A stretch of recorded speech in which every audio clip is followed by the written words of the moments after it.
तीनों बॉर्डर्स हमारे, internal security challenges, हमारे पास सिक्योरिटी एहलकार नहीं है, फौज तो अब आ नहीं सकती गली कूचों में इस इलेक्शन का मुकाबला करने के लिए। क्या फिर भी हमें प्रेस करना चाहिए कि हम इलेक्शन की तरफ जाएं?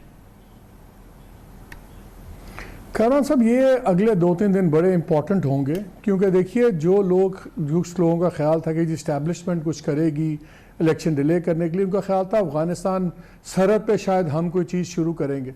लेकिन ये जो ईरान वाला हुआ है ये बिल्कुल आउट ऑफ द ब्लू हुआ है, और सिर्फ पाकिस्तान नहीं, उन्होंने इराक में, शाम में, वहाँ पे भी उन्होंने स्ट्राइक्स की और पाकिस्तान ने ज़बरदस्त उसका जवाब दिया है। और अगर आप इरानियन फॉरेन मिनिस्टर की स्टेटमेंट सुने जो डेवोस में बात कर रहे थे, तो उससे इंडिया ये मिलता है कि वो ऐसे जाहिर कर रहे थे कि ये आइंदा भी वो कर सकते हैं।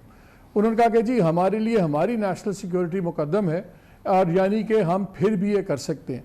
सो ये बड़ी ही ख़तरनाक सिचुएशन है। ईरान मसल्स फ्लेक्स, और लेकिन मुल्क की सलामती उससे भी ज़्यादा ज़रूरी है। सो आई थिंक अभी थोड़ा सा प्रीमेच्योर होगा कि हम ये कहें कि जी अभी इलेक्शन शेल्फ हो जाएं या कर देने चाहिए।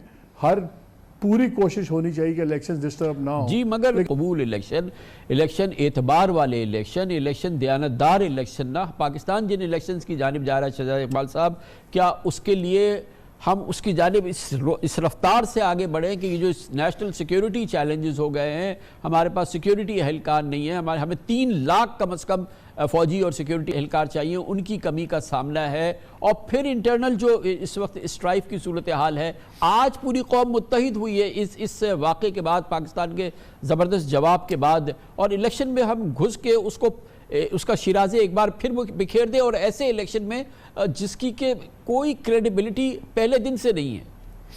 बहुत शुक्रिया कामरान साहब। सबसे पहले तो ये बात दुरुस्त है कि इस वक्त कोई आइडियल हालात नहीं है, हालात बड़े मुश्किल हैं। 70-75 साल हमारी जो फॉरेन पॉलिसी रही है वो यही थी कि एक फ्रंट अगर पाकिस्तान को ओपन इंडिया के अगेंस्ट, तो हम दूसरा फ्रंट ना खोलें। लेकिन अब अफगानिस्तान से भी हमारे मसाइल हैं, और ईरान ने ये जो एस्केलेशन की है जिसका भरपूर जवाब भी आज दिया गया है, और उम्मीद हमें यही करनी चाहिए कि इस जवाब के बाद मजीद कोई जारियत ईरान की तरफ से नहीं होगी, वो एस्केलेट नहीं करेगा, और ये मामला उम्मीद करते हैं कि डिप्लोमेटिकली अब आगे जाके रिजॉल्व होगा।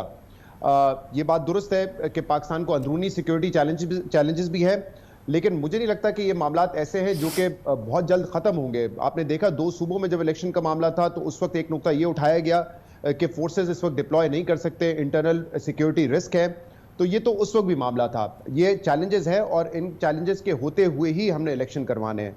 ये बात आपकी बिल्कुल ठीक है कि इलेक्शंस क्रेडिबल होने चाहिए, जो कि नहीं हो रहे। पहले ही लेवल प्लेइंग फील्ड का मामला था, और फिर सुप्रीम कोर्ट ने जो आईन पाकिस्तान को साइड में रखकर एक पार्टी के आइन के ऊपर फैसला करते हुए पार्टी से सिंबल ही ले लिया है, उसके बाद तो मेरे ख्याल से उस पार्टी की उम्मीद ही खत्म हो गई है कि वो लेवल प्लेइंग फील्ड होगी। तो सुप्रीम कोर्ट का फैसला मुतनाज़ा फैसला है, उस पर तनकीद भी हो रही है कि जो इलेक्शन कमीशन ने आपसे नहीं मांगा था वो भी आपने दे दिया, क्योंकि इलेक्शन कमीशन तो ये कह रहा था कि खामियां इलेक्शन में, आपने इलेक्शन कमीशन सही नहीं बनाया अपना इलेक्शन करवाने के लिए। लेकिन सुप्रीम कोर्ट ने तो यही कह दिया कि इलेक्शन हुए ही नहीं, इसका कोई सबूत ही नहीं है। तो बहरहाल वो फैसला अब गुजर चुका है, साख बिल्कुल नहीं होगी।